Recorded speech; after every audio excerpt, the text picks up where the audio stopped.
Selamat berjumpa kembali di contoh PowerPoint plus audio. Nah, ini sebagai pengantar.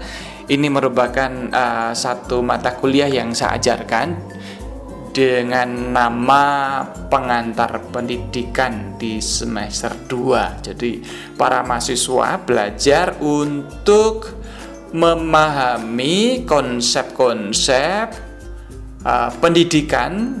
Nah, kebetulan metakognisi itu konsep dari psikologi, yaitu kemampuan untuk memikirkan tentang apa yang ada di otaknya sendiri, dalam dirinya sendiri, dan dalam kaitannya dengan tugas gitu. Nah, penampilan dari PowerPoint dengan audio itu seperti ini ya.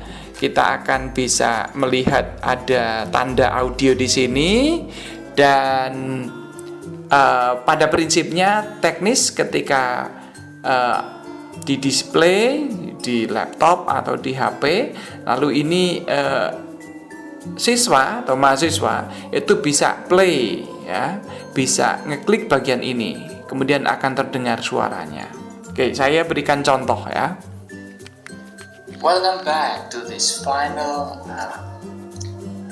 end of this class. That's the introduction to education with me, and I'm looking forward to discussing this interesting topic that's called metacognition. Welcome back to this final topic that's called. Jadi pada prinsipnya saya merekam suara, kemudian mahasiswa itu bisa mendengarkan masing-masing slide diulang-ulang sekiranya mereka merasa perlu untuk mendapatkan penjelasan. Jadi setiap slide saya beri suara, saya beri penjelasan, seakan-akan saya hadir di kelas gitu. Di sini saya berikan penjelasan tentang tujuan dari pembelajaran hari itu seperti apa, yaitu untuk mendefinisikan metakognisi dan problematize, mempersoaltanyakan bagaimana kurikulum itu dibangun atau diciptakan untuk menumbuh kembangkan kemampuan metakognitif. Nah, saya tidak akan play ini karena tadi sudah ada contohnya, tapi saya mau menjelaskan bagaimana PowerPoint ini akan sampai akhir gitu ya. Di bagian ini saya biasanya mengawali dengan kuis gitu ya, sebelum beranjak lebih jauh. Tapi mari kita pikirkan, apakah metakognitif skills itu ada dalam diri kita? Seberapa baik kita di dalam keeping the workspace organized? Bener nggak kita mengorganisasi tempat kerja kita?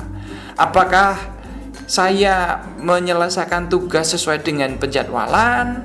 Apakah saya membuat rencana untuk pembelajaran? Apakah saya bisa memonitor atau mengendalikan langkah-langkah pembelajaran saya? Apakah saya mengenali ketika ini perlu ada perubahan di tengah-tengah? Jadi para mahasiswa itu diminta untuk melakukan survei kecil, dan ini alasan mengapa saya ketika diklik bagian audio ini saya berbicara tentang hal ini selama 4 menit sendiri. Jadi ada penjelasan elaboratif. Mari kita lihat di slide berikutnya. Ini saya memberikan penjelasan tentang teorinya, apa pengertian metakognisi. Dan ini kita lihat berapa. Oh, ini saya memberikan penjelasan hampir 2 menit. Konsep, coba ini kita dengarkan sekilas. So here we go. After you are done with reviewing who you are using the self-assessment checklist, and you can honestly see who you are. So we come to the definition of metacognition. It says that a metacognition is, put simply, thinking about one's thinking. Nah, dengan cara ini saya mencoba untuk menyampaikan gagasan itu pelan-pelan.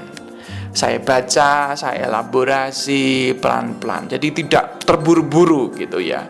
Walaupun tentu saja dipastikan itu kan tetap singkat dan padat. Tapi karena memang ini jenis mata kuliah yang membutuhkan penjelasan, maka ya mau tidak mau harus elaboratif sesuai dengan konteksnya.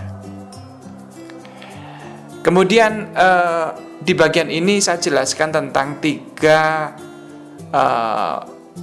jenis pengetahuan metakognitif, yaitu dari pengetahuan pribadi tentang siapa dirinya, kekuatan kelemahannya. Kemudian komponen pengetahuan yang kedua adalah variabelnya, tugas maksudnya, variabel tugas. Dalam hal ini adalah tugas itu seperti apa, tantangannya seperti apa, apakah saya pernah punya pengalaman sebelumnya, apakah saya punya pengalaman yang sulit, apakah saya pernah punya pengalaman berhasil atau tidak.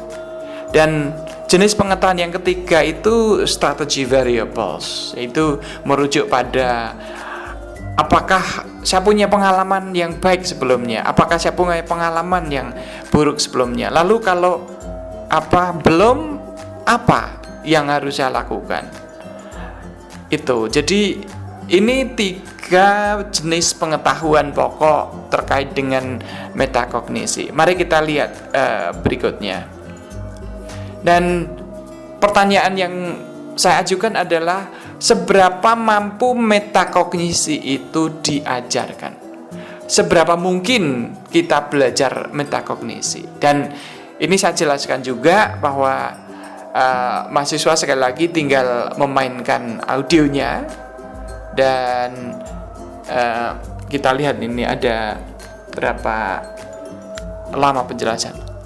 Nah, penjelasan saya memang mencapai sekitar 5 menit 14 detik untuk bagian ini. Sekali lagi ini merupakan penjelasan yang tidak singkat, apalagi ini untuk mahasiswa semester 2 yang pemahaman tentang konsep-konsep pedagogi pun masih terbatas ya. Nah, maka saya perlu menjelaskan konsep ini pelan-pelan dan dengan cara yang lambat sehingga mahasiswa bisa mengulang-ulang penjelasannya. Nah, jadi di akhir kegiatan dari pembelajaran ini, saya menantang mahasiswa itu untuk mengajukan pertanyaan lebih jauh. Seberapa jauh kelas-kelas kalian yang kalian jalani sejak SD, SMP, SMA, dan kemudian waktu kuliah ini membuat Anda matang secara metakognitif. Itu pertanyaan reflektif. Jadi pertanyaan tidak diajukan untuk apa teori metakognisi itu, tidak. Apa 3 jenis pengetahuan metakognitif itu penting, tetapi saya ajak para mahasiswa itu untuk memberikan contoh, eksemplifikasi. Disinilah letak keterampilan berpikir kritisnya. Nah, kemudian pertanyaan berikutnya yang bisa dilakukan dan harus dijalankan oleh mahasiswa adalah, what areas of improvement or development do you identify for the betterment of your own study in the next semester? Kira-kira wilayah-wilayah perbaikan untuk pengembangan dalam dirimu yang bisa kamu identifikasi untuk perbaikan kamu di semester depan itu apa toh? Jadi sekali lagi di sini saya ajak mahasiswa tidak hanya sekedar menghafal konsep, tetapi mendaratkan pemahaman ke dalam diri mereka. Jadi ini adalah contoh, sekali lagi contoh dari salah satu pemanfaatan PowerPoint plus audio yang bisa digunakan oleh mahasiswa. Ini bisa juga diterapkan di antara para siswa. Jadi ini kurang lebih penjelasan terkait dengan contoh pemanfaatan. Nah, cara membuatnya akan hadir tidak terlalu lama lagi. Terima kasih.